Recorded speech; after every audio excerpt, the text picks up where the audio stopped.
Hello everyone, welcome to the first devlog of MapPool. This project was born with a very specific idea.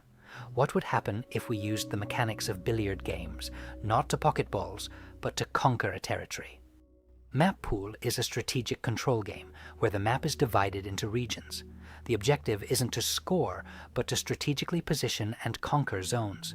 The premise of each level is, I don't win by force, I win by control. And here, every extra ounce of power generates chaos that can turn against you.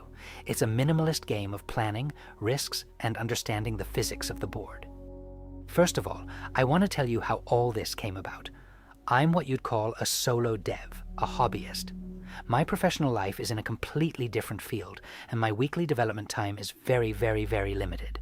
Carrying out a personal project, however humble, like MapPool, under these conditions is usually doomed to failure. But my current workflow has changed with the inclusion of AI to support solo development. Now I find developing the game viable.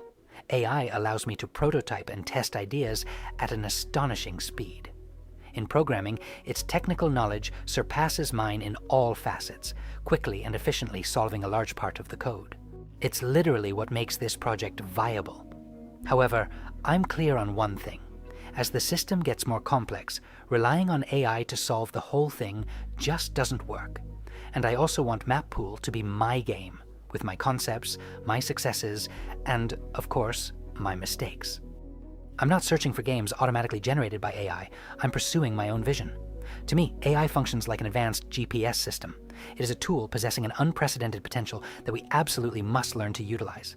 It outlines the routes for me, resolves technical obstacles, but ultimately I am the one who decides the final destination and who does the driving. This technology empowers my vision and allows me to reach places that, due to a lack of time and deep technical knowledge, I wouldn't have been able to achieve on my own. It lets me focus on what truly fulfills and interests me, the design, the polish, the core concept, and ultimately the game itself. I originally have prior experience with Unity. Actually, my initial prototypes began there.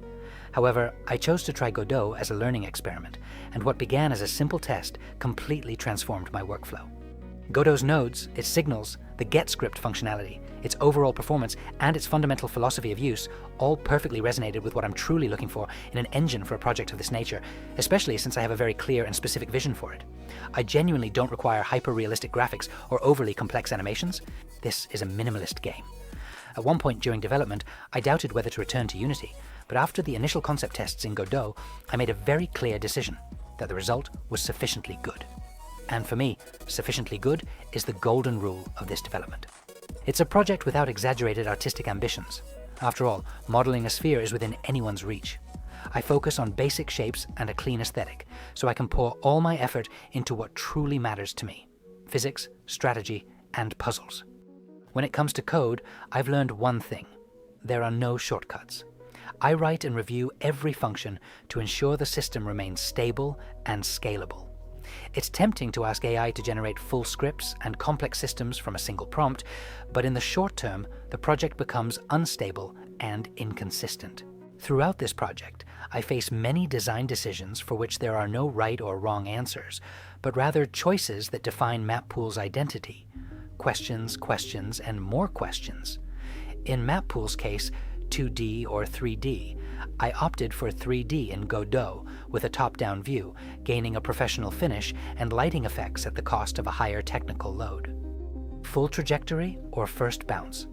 I only show the first impact, forcing the player to feel the physical risk, even if it frustrates those seeking absolute mathematical control. Continuous force or force impulses? 4 distinct levels of force, turning shots more into elements of strategic decision than pure skill, sacrificing some sense of freedom. Fixed or dynamic camera?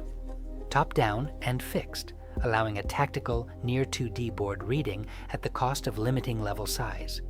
Basic powers? It's just the magnet and the repulsion. I have many others designed, but the magnet and repulsion offer strategic depth without any direct ball collisions, but demanding a millimeter-perfect balancing of the energy across the map. What about the level's duration? Fast-paced sessions, a minute or less, for nearly instant gratification, but they do limit scenarios with deep narratives and complex puzzles. Even the simplest game must answer these questions and many more in some way or another.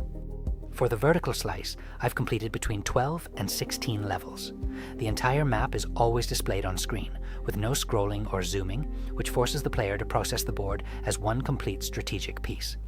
In this phase, I've introduced the minimum number of elements necessary to validate the core mechanics. The system is ready for more. I already have plans to expand the game in later stages. Even though the vertical slice is modest, reaching this point is already a huge personal milestone. It's proof that even with very little time, if you have a clear vision and the right tools, you can create something substantial. The core of MapPool is already solid. The next step is to expand elements, levels, and mechanics for a first game demo. Who knows if it'll be on Steam, itch.io, or mobile. At the moment, I've already progressed further than I initially imagined. If you'd like to try the experiment, the vertical slice is available on itch.io. I'd love to hear your feedback. I appreciate you joining me on this journey through code, creation, design, and technology. See you in the next level.